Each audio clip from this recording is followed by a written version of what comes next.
नमस्कार, स्वागत है आपका। घड़ी में 9 बज गए हैं, वक्त हो गया है आपके favourite morning prime time show 9 बज गए का। आपके साथ हूं मैं नेहा बाथन। देश और दुनिया की हर वो अहम खबर जिसका सीधा सरोकार आपसे है लेकर हम हाजिर हैं। लेकिन खबरों का सिलसिला शुरू करने से पहले हमेशा की तरह बुलेटिन की कुछ झलकियां आपको दिखा देते हैं। बात कोरोना की मार की होगी, मौसम के प्रहार की भी बात करेंगे, साथ ही चुनावी खबरों का भी जिक्र होगा। लेकिन सबसे पहले बात होगी दिल्ली, महाराष्ट्र और पश्चिम बंगाल की, ये 3 बड़े राज्य जहां से आई है राहत की खबर। जी हां, यहां पर डेली कोविड मामले घट गए हैं। क्या गुजर गया है पीक? करेंगे इस पर बात। लेकिन कोविड पाबंदियों के बीच दुनिया भर में लोग परेशान हैं। जर्मनी में पाबंदियों के खिलाफ प्रदर्शन किया जा रहा है। हिमाचल प्रदेश आपको लिए चलेंगे जहां पर आफत की बर्फबारी हो रही है। थुनाग की पहाड़ियों पर जमी बर्फ की मोटी परतें। और ठीक आधे घंटे बाद यानी कि सुबह 9:30 बजे 100 शहर 100 खबर।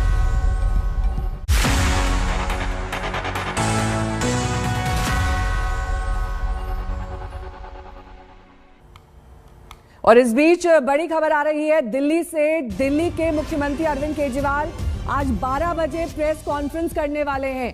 क्या दिल्ली में कई पाबंदियों का ऐलान होने वाला है? इसे लेकर कुछ दिनों से अटकलें तेज हैं। हालांकि केजरीवाल ये कह चुके हैं कि लॉकडाउन की नौबत अभी नहीं आई है, तो दिल्ली में नए पाबंदियों की किश्त लागू हो सकती है।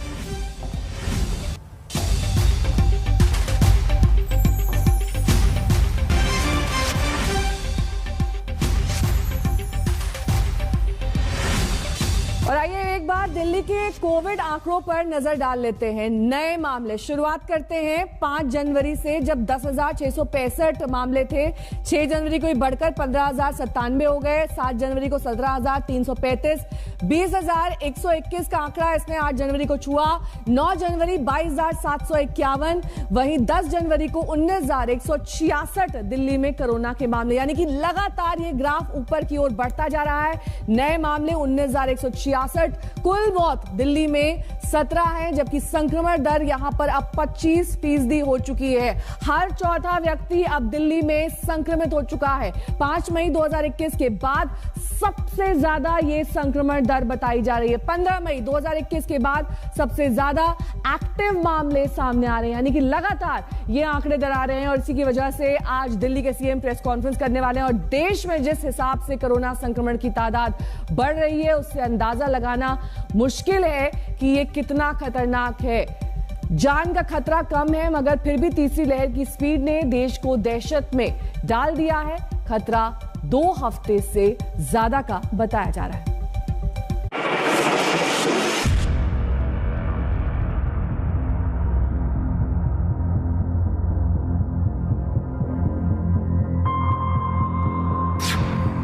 ये समय पहले से ज्यादा सतर्क रहने का है। ये समय पहले से ज्यादा एहतियात बरतने का है। ये समय खुद को पहले से ज्यादा सुरक्षित रखने का है।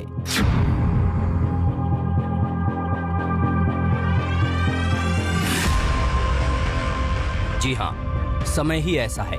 कोरोना की तीसरी लहर रफ्तार पकड़ रही है। ये तीसरी लहर पहले से ज्यादा लोगों को संक्रमित कर रही है, इसलिए सावधान हो जाइए।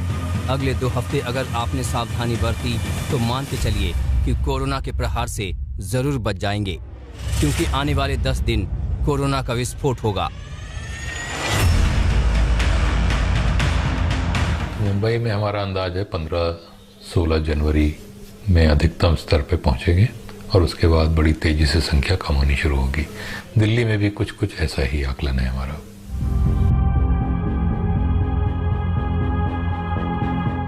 जानकारों का यही मानना है, और ये मानना इसलिए है क्योंकि कोविड के आंकड़े डरा रहे हैं। सबसे ज्यादा बुरी स्थिति तो महाराष्ट्र और दिल्ली की है। एक नजर राजधानी दिल्ली के नए आंकड़ों पर डाल लीजिए। दिल्ली में पिछले 24 घंटे में कोरोना के 19,166 नए संक्रमित मिले हैं। दिल्ली में सिर्फ 24 घंटे में कोरोना से 17 संक्रमितों ने दम तोड़ दिया। दिल्ली में टेस्ट कराने वाला और चौथा शख्स संक्रमित। यही हाल महाराष्ट्र का है। महाराष्ट्र में कोविड तेजी से विस्तार ले रहा है। बात अगर यहां के आंकड़ों की करें तो महाराष्ट्र में पिछले 24 घंटे में कोविड के 33,470 संक्रमित मिले हैं। वैसे तो पूरे महाराष्ट्र पर कोविड का खतरा ज्यादा है, मगर मुंबई की स्थिति ज्यादा नाजुक हो रही है। मुंबई में पिछले 24 घंटे में कोरोना के 13,648 संक्रमित मिले हैं। मुंबई में पिछले 24 घंटे में कोरोना से 5 लोगों ने दम तोड़ा। आंकड़ों को बताने का अर्थ आपको डराना नहीं है, बस सजग करना है, क्योंकि हालात तेजी से बिगड़ रहे हैं। हालांकि जानकार कहते हैं कि तीसरी लहर पहले की अपेक्षा मारक नहीं है। इस बार जो स्थिति देखी गई है कि अधिकतर लोग जो संक्रमित हो रहे हैं उनको बहुत ही हल्का किस्म का इन्फेक्शन हो रहा है। जो अभी तक भारत में डेटा हमें मिला है उनके अनुसार जितने लोग संक्रमित होके रिपोर्ट होते हैं उसमें 4-5% से अधिक लोगों को हॉस्पिटलाइजेशन की आवश्यकता नहीं होती। तो यदि उसी प्रकार का ट्रेंड उत्तर प्रदेश में भी देखा जाता है तो हॉस्पिटल बेड्स की संख्या जो उत्तर प्रदेश में शायद 15-20 हजार अधिकतम की आवश्यकता पड़ेगी। भले ही तीसरी लहर का खतरा पहले ही दोनों लहरों की अपेक्षा कम मारक हो, मगर संक्रमण तो संक्रमण है और कोरोना तो वैसे भी हर किसी के शरीर में अलग तरह से रिएक्ट कर रहा है। इसीलिए जानकार कहते हैं कि इस बात से लापरवाह मत होइए कि तीसरी लहर से खतरा कम है, क्योंकि जिन्हें पहले से कोई बीमारी है उनके लिए तो खतरा कहीं ज्यादा बड़ा है और मुहाने पर खड़ा है। जो प्राइमरी जो डिजीज है, जैसे हमने पिछली बार देखा डेल्टा में सेकेंड वेव में कि वहाँ पे बहुत ज़्यादा तेज़ी से ऑक्सीजन की कमी हो रही थी और जो बहुत ज़्यादा जो मरीज थे उनको वायरल निमोनिया हो रहा था और जिनको आईसीयू या वेंटिलेटर की आवश्यकता थी। इस बार वो स्थिति नहीं है, थोड़ी हल्के बीमारी के साथ ही ज़्यादातर मरीज आ रहे हैं, पर वो जो ग्रुप है, हाई रिस्क ग्रुप है, जैसे कि मैंने बताया कि प्रेगनेंसी और क्रोनिक डिजीज वाले, उन लोगों में निश्चित रूप से खतरा बना हुआ है और हमें ज़्यादा अलर्ट रहना है, ज़्यादा हमें तैयारी पहले के मुकाबले ज़्यादा तैयारी हमें करनी चाहिए और already we have the enough resources. केंद्र सरकार हो चाहे राज्य की सरकारें, सब जरूरी एहतियात उठा रही हैं। कई जगहों पर वीकेंड कर्फ्यू का ऐलान हो चुका है। इसलिए अब बहुत जरूरी है कि लोग जिम्मेदारी समझें और कोरोना को हल्के में लेने की भूल ना करें, क्योंकि ये भूल बहुत महंगी साबित हो सकती है। कोरोना के नियमों को मानते रहें, क्योंकि यही आपको कोविड से बचाएगा। आज तक ब्यूरो। कुमार जुनाल मेरे सहयोगी इस वक्त तमाम जानकारी के साथ दिल्ली से जुड़ गए हैं। कुमार, देखिए, पहले अरविंद केजरीवाल ने साफ किया था कि लॉकडाउन की नौबत नहीं आएगी, लेकिन आज एक बार फिर से प्रेस कॉन्फ्रेंस की स्थिति ये दर्शा रही है कि बार बार सरकार स्थिति को रिव्यू कर रही है और उसके मद्देनजर ही गाइडलाइंस में बदलाव किए जा रहे हैं। बिल्कुल, और इसलिए कल एक बहुत महत्वपूर्ण मीटिंग हुई दिल्ली डिजास्टर मैनेजमेंट अथॉरिटी की। हालांकि उसमें ये भी एजेंडा में था कि क्या पूर्ण तरीके से लॉकडाउन लगाया जाए, नहीं लगाया जाए। अभी सरकार ने यह फैसला लिया है कि पूरी तरह से लॉकडाउन दिल्ली में नहीं लगाया जाएगा, लेकिन जो स्थिति की समीक्षा की गई है उसमें कुछ चीजें बहुत महत्वपूर्ण तरीके से निकल करके सामने आई। मसलन पॉजिटिविटी रेट 25% पहुंच गया है, हॉस्पिटलाइजेशन दर 11% तक पहुंच गया है, और जो मौत का आंकड़ा है, कल भी 17 मौतें हुई थी, परसों भी 17 मौतें हुई थी, यानी 2 दिनों से लगातार मौत भी ज्यादा हो रही है। तो ऐसे में स्थिति जो है वो बेहतर नहीं हो रही है, बल्कि अभी फिलहाल खराब हो रही है। और जो वहां पर जो कई विशेषज्ञ थे, जिसमें रणदीप गुलेरिया, डॉक्टर रणदीप गुलेरिया एम्स के डायरेक्टर थे, डॉक्टर वीके पॉल थे जो कि नीति आयोग के सदस्य हैं, वो तमाम जो विशेषज्ञ थे और भी बाकी लोग थे, उनका यही कहना था कि अभी पीक भी दिल्ली में नहीं आया है, तो अभी पीक आने में भी वक्त लगेगा। हो सकता है कि जनवरी के तीसरे हफ्ते में किसी समय तक पीक दिल्ली में पहुंचे। तो ये तमाम चीजों को देख करके जो डेवलपिंग सिचुएशन है, जो स्थिति बदल रही है, उसके हिसाब से सरकार फैसले लेगी। फिलहाल रोक लगा करके इस पर लगाम लगाने की तैयारी है, लेकिन वो कितना कारगर साबित होता है, अगर कारगर साबित हुआ तो ठीक, नहीं तो आगे आने वाले दिनों में और भी मुश्किल फैसले लिए जा सकते हैं। बिल्कुल, चौथा व्यक्ति दिल्ली में संक्रमित हो चुका है, संक्रमण दर 25% तक पहुंच चुकी है।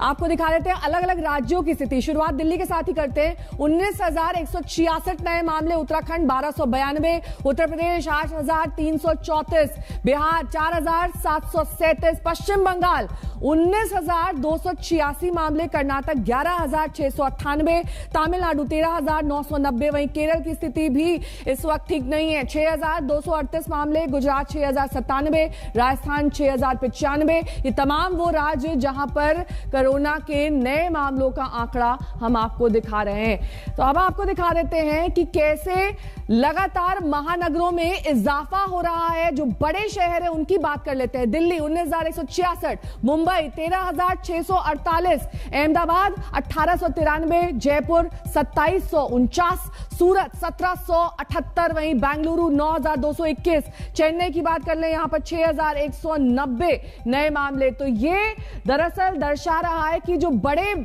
शहर हैं वहां पर स्थिति खराब होती जा रही है। महाराष्ट्र की बात कर लेते हैं। महाराष्ट्र में शुरुआत करते हैं 5 जनवरी से, जब 26,538 मामले थे। 6 जनवरी को ये बढ़कर 36,265 हो गए। 7 जनवरी को 40,925। फिर ये कर्व थोड़ा थोड़ा फ्लैट होता हुआ दिखाई दिया 8 जनवरी को 41,434। उसके बाद एक बार फिर से बढ़ता हुआ यह आंकड़ा 44,388। लेकिन 10 जनवरी को थोड़ी राहत की खबर, 33,470 मामले आए, यानी कि कर्व में थोड़ा सा डिक्लाइन देखा गया। वहीं मुंबई की अकेले बात कर ले तो 5 जनवरी को 15,166, 6 जनवरी को 20,181, 7 जनवरी को 20,971, 8 जनवरी 20,318, 9 जनवरी 19,474। वहीं 10 जनवरी को आंकड़ा घटकर 13,648 पर पहुंच गया। सौरभ अख्तानिया मेरे सहयोगी इस वक्त तमाम जानकारी के साथ जुड़ गए हैं। सौरभ, देखिए कर्व में डिक्लाइन 10 जनवरी को तो देखा गया, लेकिन इसका मतलब ये नहीं है कि कोविड के मामले घट रहे हैं। घट इसलिए भी हो सकते हैं क्योंकि लोग अब ज्यादातर घरों में ही टेस्टिंग कर ले रहे हैं, अस्पताल तक जा ही नहीं रहे हैं, इसलिए मामले रजिस्टर भी नहीं हो रहे। बिल्कुल नेहा, यही रीजन है। आपको मैं बता दूं कि देखिए पिछले 5 दिनों से, कल की बात अगर जो छोड़कर 20,000 से ज्यादा मामले आ रहे थे। और आपको बता दूं मुंबई में 70,000 से ज्यादा टेस्टिंग हो रही थी। लेकिन अगर कल की बात करें तो 13,000 से ज्यादा मामले सामने आए हैं, जबकि टेस्टिंग 55,000 के करीब हुई है। महाराष्ट्र की अगर जो बात करें तो 2 लाख से ज्यादा जो टेस्टिंग हो रही थी वो घटकर 1,60,000 के करीब टेस्टिंग हुई है। यानी कि आप सीधे देखिए, वो वीकेंड हम जिसे कहते हैं सैटरडे या संडे को टेस्टिंग बहुत ही ज्यादा कम हुई है। इसके चलते मामले भी घटकर नीचे आ गए हैं, जबकि 5 लोगों की कोरोना के चलते मौतें हुई है मुंबई में। अब कोविड टास्क फोर्स के डॉक्टर का क्या कहना है, ना सिर्फ जो टेस्टिंग है वो कम हुई है, लेकिन आजकल घर घर में जो आरटीपीसीआर टेस्ट की जो किट्स अवेलेबल होती है, वो मामले जो एक्चुअल मामले में वो उसको टैली नहीं किया जा सकता। इसलिए जब वो घरों में ही पॉजिटिव आते हैं तो वो अपने फैमिली डॉक्टर्स को कंसल्ट करके वो ठीक हो जाते हैं। बहुत सीरियस होता है तो वो कोविड रिपोर्ट अपने जो बीएमसी अस्पताल है, जो प्राइवेट अस्पताल में, वहां पर जाके दिखाते हैं। तो साफ तौर पे घर में टेस्टिंग और जो टेस्टिंग की जो कमी आई है वीकेंड्स में, ये रीजन है मामले कम आने का। लौटूंगी मैं आपके पास सौरभ, क्योंकि आप महत्वपूर्ण जानकारी दे रहे हैं। लोग घरों में ही टेस्टिंग कर ले रहे हैं और यही वजह है कि आंकड़े रजिस्टर नहीं हो पा रहे हैं। नए मामलों की बात कर लेते हैं। यूपी में 8,334, धीरे धीरे कोरोना पैर पसार रहा है। उत्तर प्रदेश में 24 घंटे में 4 मौतें हुई। एक्टिव मामले 33,946। संतोष शर्मा मेरे सहयोगी इस वक्त तमाम जानकारी के साथ जुड़ गए। संतोष, देखिए धीरे धीरे अब ये संक्रमण दर बढ़ रही है उत्तर प्रदेश में, और ये बेहद अहम चुनाव के लिहाज से भी, क्योंकि तारीखों का ऐलान हो चुका है। 10 फरवरी से वहां पर शुरू हो जाएगा चुनाव। ऐसे में वहां की सरकारों को इस वक्त काफी ज्यादा होशियार रहना है। देखिए बिल्कुल, उत्तर प्रदेश में जिस तरीके से कोरोना का संक्रमण बढ़ता जा रहा है, जो नेशनल एवरेज है वो 1.64 है, लेकिन उत्तर प्रदेश में ये नेशनल एवरेज से बढ़ गया है, 2.64 के एवरेज से बढ़ रहा है। यानी एक संक्रमित व्यक्ति कम से कम 2.5 से 3 लोगों के बीच में इन्फेक्शन फैला रहा है, 2 से अधिक लोगों को इन्फेक्टेड कर रहा है। जो रेट ऑफ स्प्रेड है वो बहुत तेजी से बढ़ रहा है। वहीं दूसरी तरफ अगर देखा जाए तो चुनाव सिर पर है। जो पार्टीज हैं वो, हालांकि चुनाव आयोग ने 15 तारीख तक के लिए रोक लगा दी है। 15 तारीख के बाद ये तय करेगा चुनाव आयोग कि उत्तर प्रदेश में रैलियां होंगी या नहीं। लेकिन डोर टू डोर कैंपेन चालू हो गया है। ऐसे में सवाल इस बात का है कि राजनीतिक दलों के द्वारा जो चुनाव कैंपेन चलाए जा रहे हैं, जो डोर टू डोर कैंपेन है, वो कितने महत्वपूर्ण हो जाते हैं, उसको किस तरीके से कोविड प्रोटोकॉल के तहत उसका पालन कराते हुए वो डोर टू डोर कैंपेन होते हैं। क्योंकि इन्फेक्शन फैलने का डर ये भी है कि अगर नेता एक मोहल्ले से, एक इन्फेक्टेड मोहल्ले से दूसरे मोहल्ले में जा रहा है तो वो नेता जो जनसंपर्क कर रहे हैं वो तो इन्फेक्टेड होंगे ही, लेकिन वो जो इन्फेक्शन फैलने का जो रेट है वो ज्यादा तेजी से बढ़ेगा। क्योंकि कोई व्यक्ति अगर एक इन्फेक्टेड एरिया से, जो रेड जोन एरिया है, वहां से अगर जाकर के आसपास से घूम करके और दूसरी जगह पर जा रहा है जहां पे लोग इन्फेक्टेड नहीं है, तो जाहिर है कि वहां के लोगों के लिए इन्फेक्शन फैलने का ज्यादा खतरा हो जाएगा।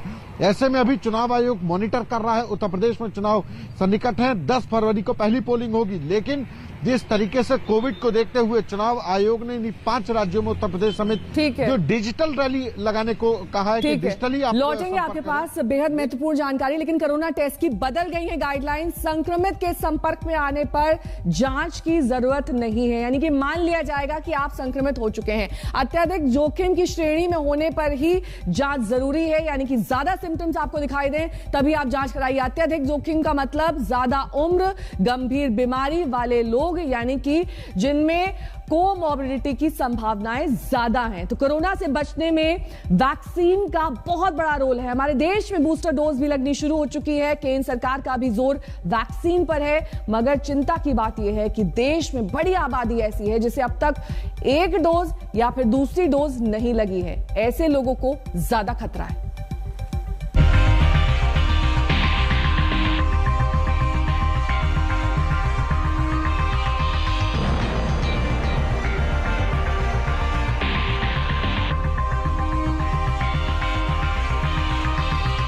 कोरोना की नई लहर जब विकराल रूप लेती जा रही है, दिल्ली मुंबई समेत तमाम शहरों में लोगों को अपना शिकार बना रही है, तो ऐसे खतरे भरे हालात के बीच कोरोना वैक्सीन को लोगों के लिए सुरक्षा कवच माना जा रहा है। बढ़ते संकट के बीच कोरोना वैक्सीन की अहमियत क्यों बढ़ गई है, इसे समझने के लिए पहले आंकड़ों के आधार पर कोरोना महामारी का अध्ययन करने वाले IIT कानपुर के प्रोफेसर मणीन्द्र अग्रवाल का ये बयान सुनिए। उन्होंने वैक्सीन नहीं लगवाई है, उनको वैक्सीनेशन करने की, क्योंकि इस बार बड़ा स्पष्ट रूप से दिख रहा है कि जो भी लोग की तबीयत ज्यादा खराब हो रही है, ऑक्सीजन की आवश्यकता पड़ रही है, लगभग सभी ऐसे लोग हैं जिन्होंने एक भी वैक्सीन नहीं लगवाई। तो ये सबसे महत्वपूर्ण मुद्दा है कि हम स्वयं अपना ध्यान अच्छे से रखें, वैक्सीन अवश्य लगवाएं। साफ है कि जिन लोगों ने कोरोना वैक्सीन की दोनों डोज ले रखी है, अगर वो महामारी की नई लहर की चपेट में आ भी रहे हैं तो उनमें से ज्यादातर को अस्पताल तक जाने की जरूरत नहीं पड़ रही है। यही वजह है कि रविवार को कोरोना के हालात पर हुई समीक्षा बैठक में प्रधानमंत्री नरेंद्र मोदी ने सबसे ज्यादा जोर वैक्सीनेशन पर ही दिया है।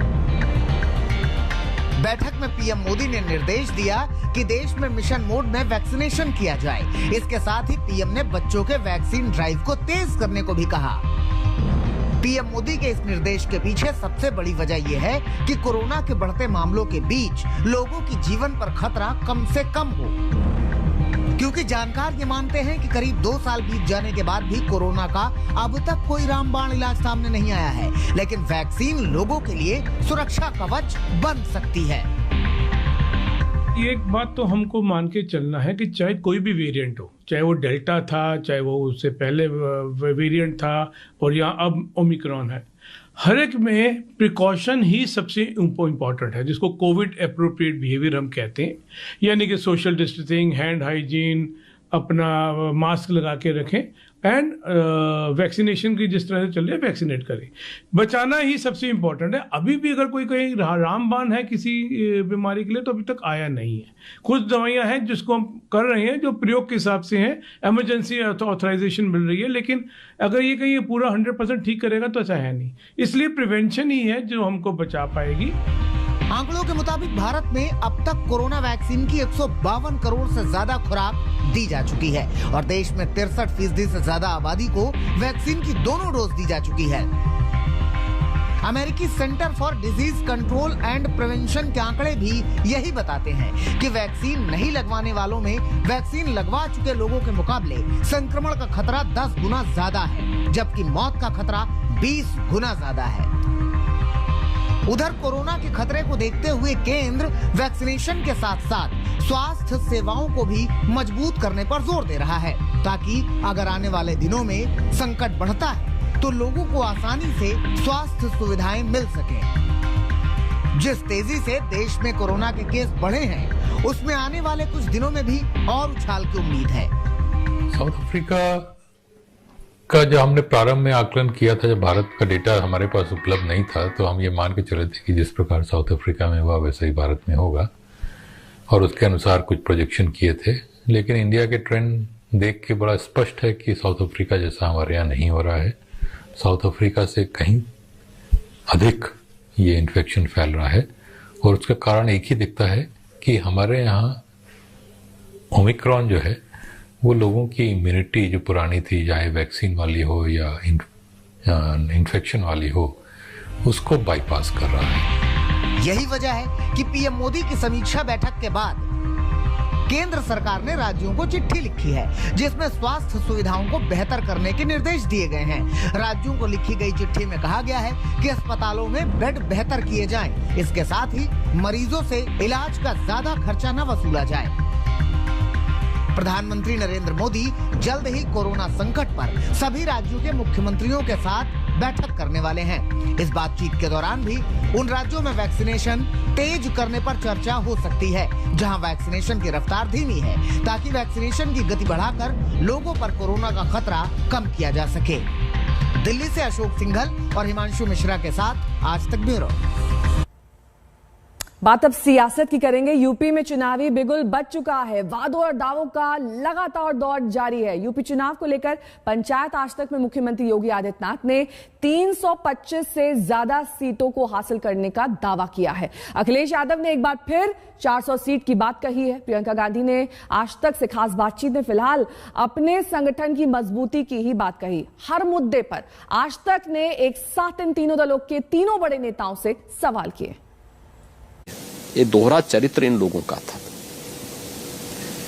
एक तरफ आज कहते हैं साहब हम भी राम के भक्त हैं, और दूसरी तरफ 2005 में जब सरकार थी कांग्रेस की, यूपीए सरकार की, गठबंधन की सरकार थी, सपा बसपा दोनों इनको बिन मांगे समर्थन कर रहे थे। तब ये कहते थे, सुप्रीम कोर्ट में एफिडेविट दाखिल करते थे, कहते थे कि साहब राम और कृष्ण तो हुए ही नहीं, ये मिथक हैं। कुछ भी संकोच नहीं हुआ। एक तरफ राम भक्तों पर गोली चलाते थे और दूसरी तरफ आतंकवादियों के खिलाफ दायर मुकदमों को वापस भी लेते थे। ये सपा बसपा इन सबका तो यही कैरेक्टर है। अगर कार सेवकों पे गोली चलाई थी तो नेताजी पे एफआईआर होनी चाहिए थी। एफआईआर किनके ऊपर हुई? जिन्होंने मस्जिद गिराई उन पे एफआईआर हुई है। नेताजी और संविधान बचाने के लिए काम हुआ था।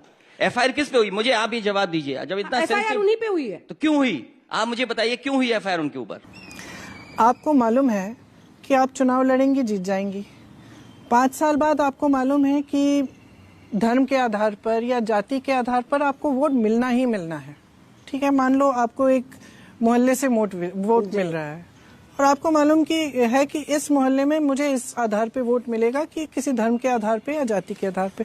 आप काम क्यों करेंगे? क्यों नहीं, हमारे स्वप्न में तो आएंगे। मेरे स्वप्न में नहीं आएंगे तो किसके स्वप्न में आएंगे?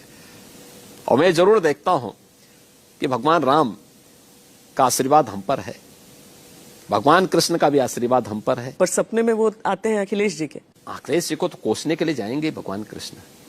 बोलेंगे कि वे कैसे निकम्मे थे कि सरकार बनाने का पूरा अवसर दिया, एक बार नहीं 4 बार दिया, और एक बार तो फुल मेजोरिटी की सरकार देती थी। सबसे पहला दंगा उसी मथुरा से इन्होंने कोसी कला से शुरू किया था। प्रदेश में पहले दंगे की शुरुआत कहां से होती है? इनकी सरकार बनने के ठीक 1 महीने के बाद पहला दंगा होता है, यानी 1 महीने के अंदर ही शुरू होता है कोसी कला से। और जब सरकार का कार्यकाल समाप्त हो रहा था उस समय भी इनकी दंगा, अंतिम जो दंगा हुआ था इनका मथुरा में ही हुआ था, जवाहर बाग की घटना। तो भगवान कृष्ण तो उनको कोसने के लिए जाएंगे।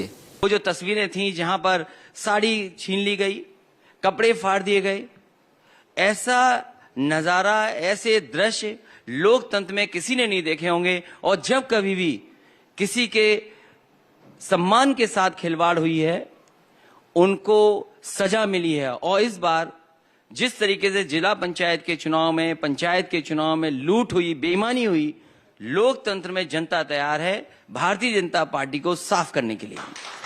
आपने महाभारत को छेड़कर इस इंटरव्यू की शुरुआत की है, तो बीजेपी कह रही है अब की बारी बांके बिहारी, और आप कह रहे हैं कि कृष्ण जी आपके सपने में आ रहे हैं। ये पूरे 5 साल आए थे या अभी चुनाव के टाइम आने लगे हैं, और क्या कह रहे हैं कृष्ण जी? भारतीय जनता पार्टी वाले ये भी समझ लें कि इस बार जनता राधे राधे कहने वाली है उनको, और वो जाने वाले हैं। आप काम क्यों करेंगे? काम क्यों करेंगी? उस मोहल्ले में क्या आप सड़कें बनवाएंगी, आप पानी दिलवाएंगी, आप बिजली दिलवाएंगी, आप समस्याओं का हल करने की कोशिश करेंगी?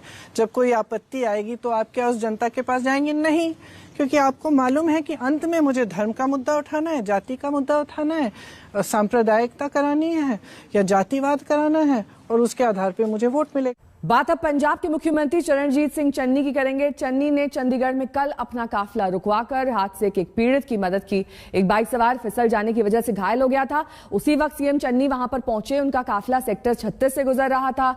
चन्नी ने काफिला रुकवाकर युवक की मदद की। उन्होंने अपनी एम्बुलेंस भी घायल युवक की मदद के लिए लगवा दी। सीएम ने खुद युवक को अपने हाथ से सहारा देकर खड़ा किया और हालचाल जाना। पंजाब में पीएम की सुरक्षा में चूक मामले को लेकर चन्नी इस वक्त सुर्खियों में है। कल सुप्रीम कोर्ट ने इस चूक की जांच को लेकर कमेटी गठित की है। आज तक से खास बातचीत में चन्नी ने इसका स्वागत किया है। ये अच्छा है कि डेमोक्रेटिक सिस्टम में जो हाई कोर्ट सिस्टम है साथ जोड़ा हुआ, ये अच्छा है, नहीं तो डिक्टेटरशिप हो जाती है। मोदी जी डिक्टेटर बनकर दिखाना चाहते थे, लेकिन हाई कोर्ट ने कह दिया नहीं, ऐसा नहीं है, हम भी यहाँ हैं। तो उन्होंने उनकी और हमारी दोनों कमेटियां बंद करके अपना सुप्रीम कोर्ट के रिटायर्ड जज से जो इंक्वायरी करानी है, अच्छी बात है, वी वेलकम करते हैं हम लोग। और जिस तरीके से मोदी जी ने इस चीज को चुनावी फायदे लेने के लिए और बिना कारण बोला कि जी कोई खतरा ही नहीं था, तो बोला कि मैं जिंदा वापस जा रहा हूं और अब आगे क्या पाठ करा रहे हैं, तो ये जो स्टंट हैं ये ज्यादा नहीं चलते हैं। नकली केजरीवाल मुझे बनने की क्या जरूरत है? पहले वो कहता था कि जी ये नकली आम आदमी है, तो मैंने पूछा यार नकली आम आदमी है तो क्या गांव का जीवन देखा है तुमने? कैसे भैंस को उसका दूध लेते हैं देखा है? कैसे ये जैसे ये मंजा पड़ा है इसको कैसे बुनते हैं? कैसे गुल्ली डंडा खेला जाता है पंजाब में? कैसे पिट्ठू खेला जाता है? कैसे बंदर किली खेलते हैं? इसको क्या पता है पंजाब का? कैसे खेती होती है? कैसे बरसीन काटते हैं? कैसे? ये लोग तो यहाँ आकर बाहर से आकर राज करना चाहते हैं।